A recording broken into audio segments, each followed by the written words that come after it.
en train de faire ma carrière, et ben justement, je les ai retrouvés en mode, je me suis perdu, reprenez-moi au barbecue, quoi. Ah oui? Oui.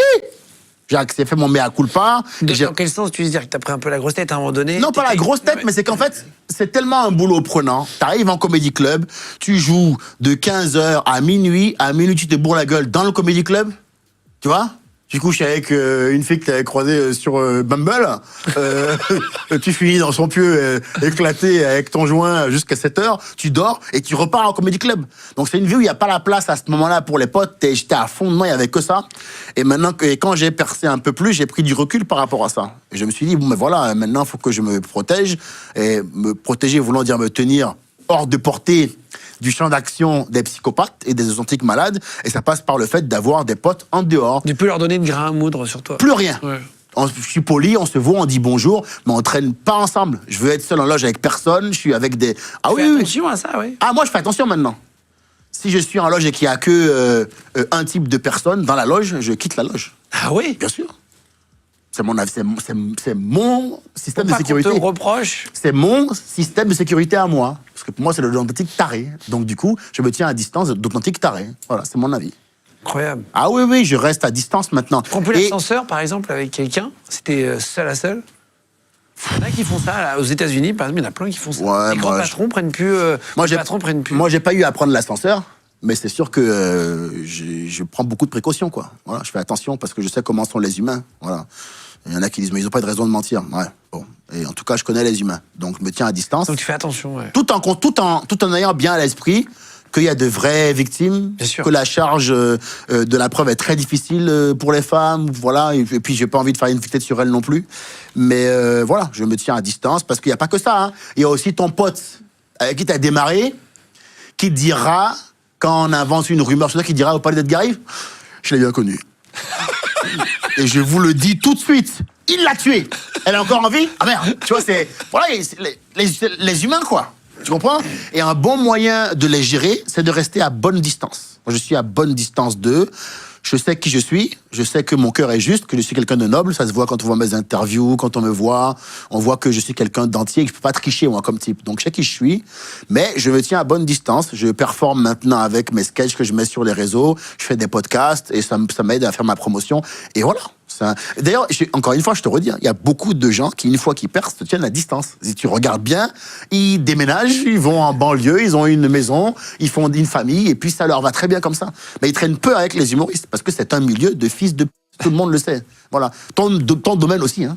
Dans ton domaine aussi, quand on n'aime pas quelqu'un, on lui fait une histoire. Ouais. Ben voilà. Et donc, on vit dans un monde où, plus que jamais, tout en ayant à l'idée qu'il y a de vraies victimes, il faut se concentrer quand même sur les faits.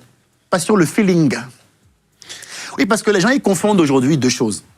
Ils confondent l'offense, le fait d'être vexé, et un préjudice, qui est une vraie atteinte à ton intégrité en tant que personne. Tu comprends? Dans un monde émotif, les gens ont érigé l'offense au stade de préjudice. Sauf que non, mec, t'es juste offensé. T'es vexé pour un problème, tu peux être vexé. Mais c'est pas parce que t'es vexé que j'ai plus le droit de travailler, moi. Je sais pas si tu comprends. On est arrivé à un niveau où on doit réexpliquer ça quand même. Ce qui veut quand même dire qu'en tant que société, on a régressé intellectuellement. S'il faut expliquer à quelqu'un qu'on ne se fait pas justice soi-même, putain... Mais ferme les yeux, imagine un monde où tout le monde se rend justice. Tu sens l'odeur des immeubles qui brûlent? Il y a un film, hein, c'est American Nightmare, frérot, où les mecs ne s'entraînent plus que pour le jour où ils ont le droit de buter leur prochain. C'est fou. Mais parce que les humains sont des primates. C'est la purge, le film. Oui, mec, nous sommes des primates. Si tu nous enlèves l'éducation, on fait du sale. Donc, la loi sert à ça. La loi sert à protéger les gens des mauvaises intentions des uns et des autres. Mais maintenant, on rentre dans une sorte de fanatisme. On veut nous faire croire qu'il n'y a pas de mauvais, il n'y a pas de mauvais. Si, il y a des mauvaises femmes et des mauvais hommes. Bien sûr que oui. Souvent, tout le monde n'est pas tout blanc, non. tout noir, oui. gris. Il y a des mauvais, il faut le dire. Pourquoi on ne peut plus dire ça? Moi, je le dis, je signe. Il y a des authentiques connasses. Voilà. Et des authentiques connards. Et c'est pour ça qu'on a, nous, parfois reçu, au début, ça a été difficile, parfois, pour certaines personnes, d'accepter ça, qu'on reçoive des gens qui ont fait des braquages, des gens qui ont tué des gens, etc. Mais c'est important de comprendre qu'il y a des gens qui peuvent être méchants. Et pour pas faire croire à tout le monde qu'il y a que des gentils sur Terre. Non, parce qu'il n'y a pas que des gentils. Oui. Il y a des méchants, il y a des mauvais humains. On est dans un truc de paillettes qui est en train de disparaître. Oui, on veut nous faire croire que, voilà... Non, c'est pas comme ça. C'est ça le problème quand on veut un peu infantiliser, hystériser le débat, ou faire croire que tout le monde est beau et gentil. C'est pas faux, c'est pas vrai que tout le monde est beau et est gentil. C'est pas vrai, ça. C'est pas la vraie vie. En tout cas, c'est pas le monde et les Dans humains quelle que moi vie, je connais. Moi, c'est faux. Donc, pardon de rappeler froidement la réalité, mais il est important de aujourd'hui, en 2025, bientôt 2026, de se concentrer sur les faits. C'est quoi les faits? Voilà. Est-ce que, suite au décès de ton papa, est-ce que tu fais attention à moins rester fâché avec les gens? Est-ce que ça t'a servi? Est-ce que ça t'a appris quelque chose? C'est sûr que quand mon père est mort, je me suis demandé si ça valait bien le coup, tout ce qu'on a vécu.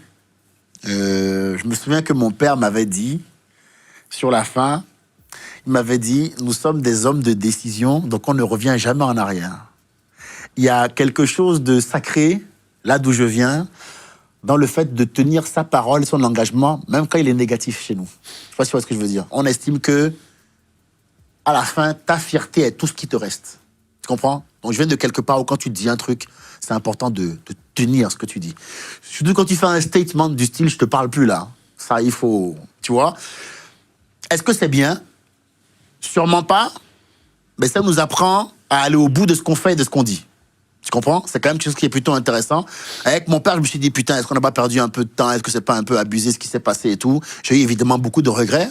Après, je me suis rappelé que bon, il m'a foutu dehors et que donc forcément, j'avais pas envie de lui téléphoner sur le coup. Excuse-moi, hein, mais j'ai beau refaire le match dans tous les sens. Et voilà. Et lui, il faisait le gars pata familias en mode, c'est à toi de t'excuser et pas moi. Donc on a perdu beaucoup de temps. Il a fini par faire le premier pas, ce qui pour moi était obligatoire. Moi, jamais spontanément, je l'aurais fait. Hein. Jamais. Hein. Parce que pour moi, c'est un attentat. Même 14 ans plus tard. Non, pour moi, me foutre dehors, frérot, c'est essayer de me buter. Hein. Il m'arrivait des trucs moches. Hein. Donc forcément, j'avais pas envie d'appeler mon père. Hein. Parce que je me disais, même pour m'apprendre une leçon, c'est un peu rude quand même. Même pour m'enseigner quelque chose, c'est un peu rude. Donc je voulais pas faire marcher en arrière. Donc on a perdu beaucoup de temps. Moi, je dirais, ce que j'ai dit il y a quelque temps, je pense que aujourd'hui, quand on est fâché avec quelqu'un, ça doit vouloir dire quand on est adulte, que si durant la fâcherie, la personne meurt, t'es OK avec ça. Si t'es pas capable de tenir ça, passe un coup de fil. C'est simple. Qu'est-ce que tu pardonnes pas, toi? Moi, je pardonne pas la trahison et la déloyauté. Pour une raison simple. Je suis un garçon extrêmement généreux, moi. Je suis un garçon extrêmement généreux et gentil avec les gens. Et donc, quand on me trahit, j'estime qu'on s'est foutu de ma gueule. Et comme je suis quelqu'un de fier et un homme de décision, je reviens rarement en arrière. Et même s'il y a des authentiques excuses, j'accepte, je pardonne. Mais c'est bien si tu restes à distance quand même, quoi, tu vois. Je suis fâché avec ma sœur encore aujourd'hui. J'aurais pu me dire à la mort de mon père, bon ben j'arrête de me fâcher avec elle, je passe à autre chose.